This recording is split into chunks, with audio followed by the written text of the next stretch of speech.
Mark Zuckerberg is officially considering a cryptocurrency for Facebook in 2018. Written by Jake Anderson, Anti-Media. 2017 was an incredible year for cryptocurrency and blockchain technology.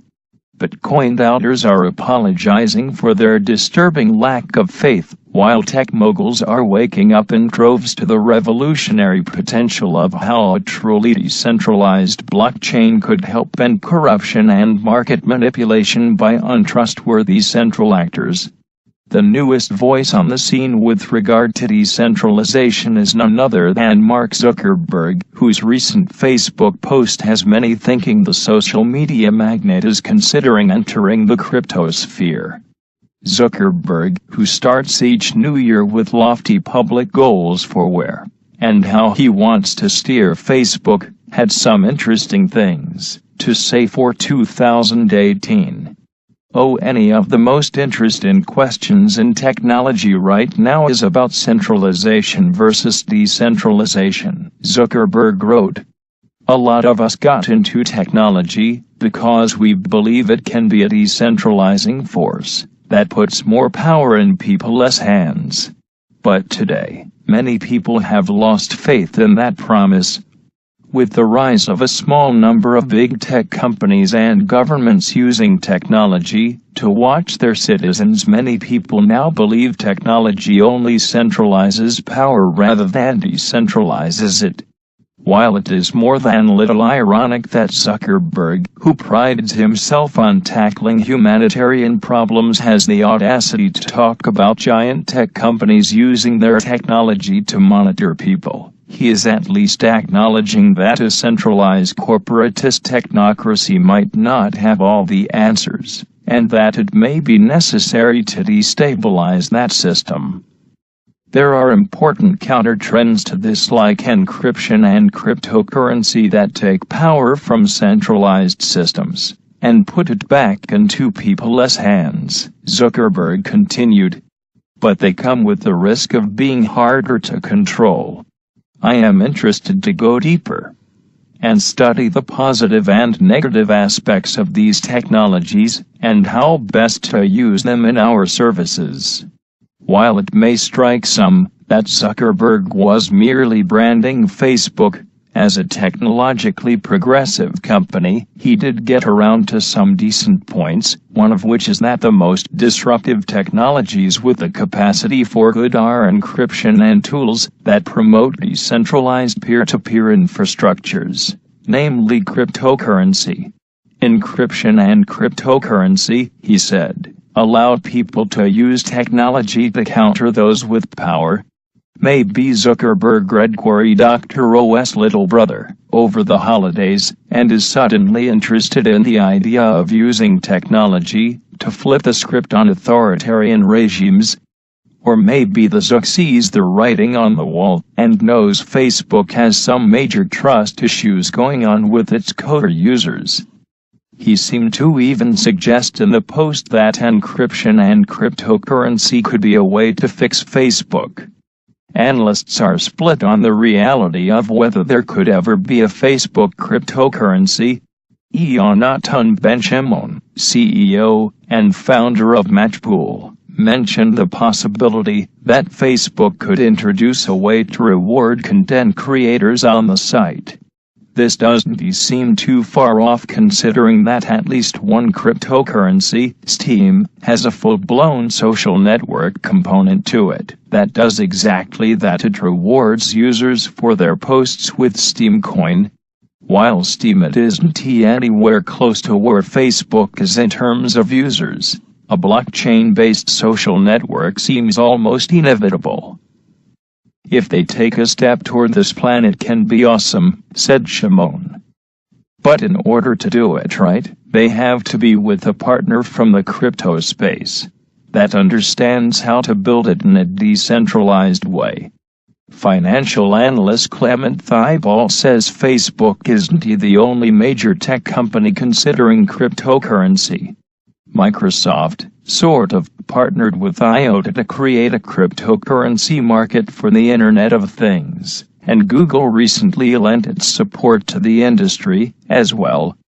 They have seen the enormous mainstream attention and amounts of money pouring into cryptocurrencies. In 2017, Thibault said, "Positioning yourself to take advantage of a new tool, new technology, and a potential new business opportunity just makes sense." Facebook has already ventured into the peer-to-peer market by adding that as a payment option on the chat app, WhatsApp, which they acquired. Does Zuckerberg foresee a future where more and more people want their tech companies to use a blockchain ledger to improve transparency, eliminate third-party auditors, and reduce corruption and dependence on costly bureaucracies? How exactly Facebook is able to find a place in true decentralized peer-to-peer transactions remains to be seen, Thibault added. The question of whether they do integrate blockchain depends on how, and if they see a viable, profitable business model in doing so. That final bit sort of highlights the fundamental problem with Zuckerberg's ambitions. There seems to be a duality in him: technology business acumen, and a desire to help the world. But the world can't always be helped by a good business model.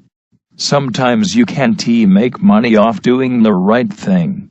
While Zuckerberg might have an interest in developing an apparatus for fighting centralized tyrannical systems, the data mining/social engineering/surveilling corporation he has built is, in its current form, antithetical to that purpose. Original article. Read more by MarketSlat editor.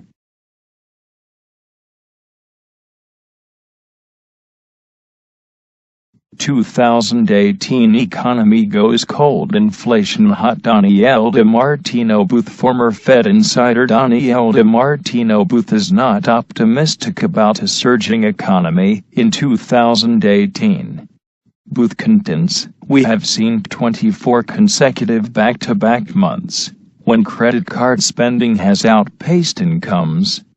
That tells you households are struggling to get by. This is not Yves Saint Laurent handbags and Jimmy Choo shoes. These are families who are using their credit cards to take care of the necessities, to fill up the gas tank, to buy groceries, and fill up their refrigerator."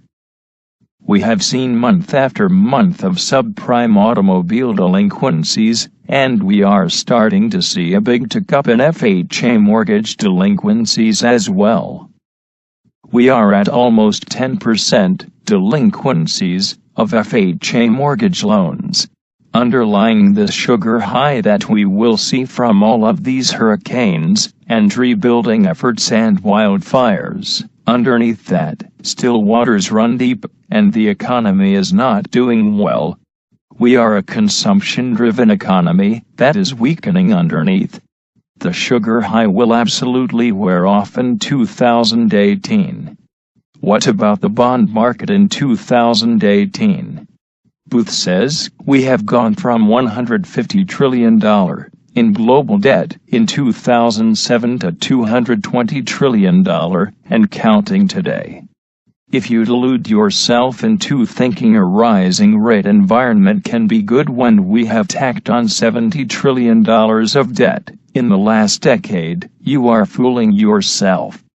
It is an accident waiting to happen, and anyone who doesn't think that it will take the stock market down with it is more optimistic than I am by a country mile." Booth says, along with the bond market debacle, the world will see inflation right along with it. Booth explains, "Look at lumber prices, look at the cost of packaging, plastics, raw materials. The producer price index is at a 6-year high right now. It has called the mother of all margin squeezes. Companies are suffering. We have inflation.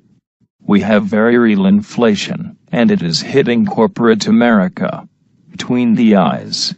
We have seen inflation happening, and we continue to see it happening. Rental inflation is off the scale.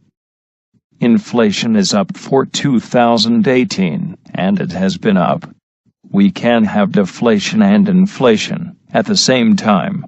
If all of this debt that has built up, especially for households, if they are allocating more of their income to servicing debt, then they have fewer dollars to spend on other things. So, you are going to have deflation and inflation at the same time. What does the regular guy on the street do? Booth says, figure out a way to have exposure to precious metals. Put your bubble vision on mute. You do not have to be invested in the market. That is a fallacy. Take what you have and pay down your debts. Join Greg Hunter as he goes one-on-one with former Fed insider Donnie L. DeMartino Booth, author of the popular book Fed Up.